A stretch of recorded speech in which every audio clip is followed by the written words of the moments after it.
Very warm greetings to all. Let's start with the next tutorial with the practice session where we can do some practice on the revolve tool. Previously हमने spring का एक देख लिया था, उससे पहले हमने एक revolve यूज़ किया था, बट उसको पूरा एक्सप्लोर नहीं किया था, उसको थोड़ा सा हमने जस्ट प्रैक्टिस के लिए यूज़ किया था.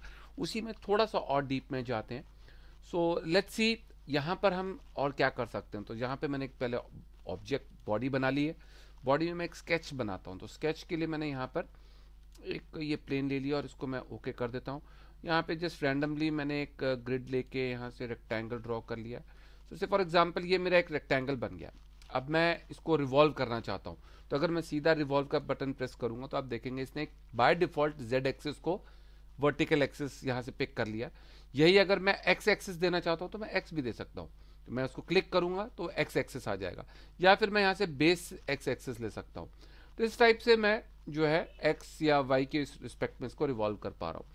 यही अगर मान लीजिए कई बार मुझे अपने हिसाब से एक्सेस लेनी है, I want to take access on my own way, कि मैं अपनी एक्सेस एक अलग से बनाऊं, क्योंकि ये जो अभी एक्सेस ले रहा है तो बाय डिफॉल्ट हमें सिस्टम ने जो बनाई हुई है X axis Z axis Y axis उसके हिसाब से ले रहा है. तो वो कैसे करना है? तो उसके लिए बहुत सिंपल सा तरीका है. दो तीन तरीके हैं और कुछ एक दो तरीके मैं आपसे शेयर करता हूँ. एक है जिसमें मैं एक अलग से स्केच बनाऊं. जैसे मैंने यहाँ से एक स्केच दोबारा लिया, एक नया स्केच बनाया, ये प्लेन ले लिया मैंने, और यहाँ पे मान लीजिए जो भी मेरे को जहाँ पे भी मेरी एक्सेस चाहिए है वहाँ मैंने एक स्केच में एक लाइन लेके ये एक्सेस बना ली. बाद में इस लाइन को मैं हाइड कर सकता हूँ ताकि ये आगे प्रिंट आउट्स में और उन सब चीज़ों में ना आए. तो उसको मैं कुछ फीचर्स दे सकता हूँ. उसका line type dash long shot भी बना सकता हूँ अगर मैं इसको 3D में लाना चाहता हूँ. बहुत सारे ऑप्शन मेरे को मिल जाते हैं इसमें. तो इसको मैं यहाँ से क्लोज कर लेता हूँ. अब मैं इसको 3D करना चाहता हूँ से फॉर एग्जांपल. तो 3D करने के लिए मेरे को सबसे पहले रिवॉल्व करके, तो इसको रिवॉल्व करता हूँ मैं. अब देखिए यहाँ पे जो रिवॉल्व हो रहा है ये आपका जेड एक्सिस बाय डिफॉल्ट के हिसाब से हो रहा है. नाउ आई वांट कि ये इसके हिसाब से रिवॉल्व हो. तो इसके दो तरीके हैं.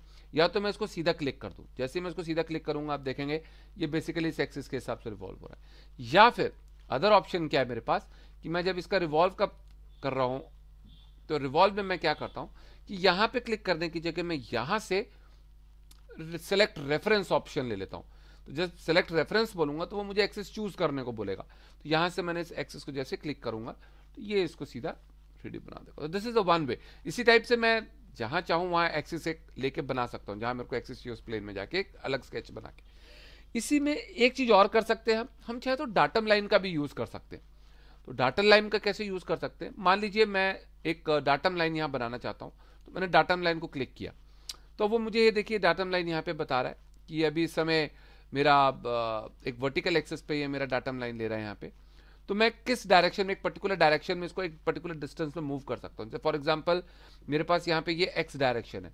तो इस एक्स डायरेक्शन में मैंने इस डाटम लाइन को मूव करना है. तो मैंने यहाँ पे एक्स को लेके इसकी वैल्यू थोड़ी सी सेट करी. तो जहाँ पर भी मैं इसको लेके जाना चाहता हूँ, जितने भी डिस्टेंस पे ले जाना चाहता हूँ, तो मैं उस डिस्टेंस पे इस डाटम लाइन को ले जा सकता हूँ. That is also one feature with me जिसको मैं कर सकता हूँ. और जब मैं इस डाटम लाइन को सेलेक्ट कर लूंगा, जैसे फॉर एग्जांपल मैंने इसको एक इस डाटम लाइन को यहाँ ड्रॉ कर लिया, तो ये डाटम लाइन मेरी यहाँ बन गई है. अब मैं क्या करता हूँ कि मैं इस स्केच को दोबारा से रिवॉल्व की कमांड देता हूँ.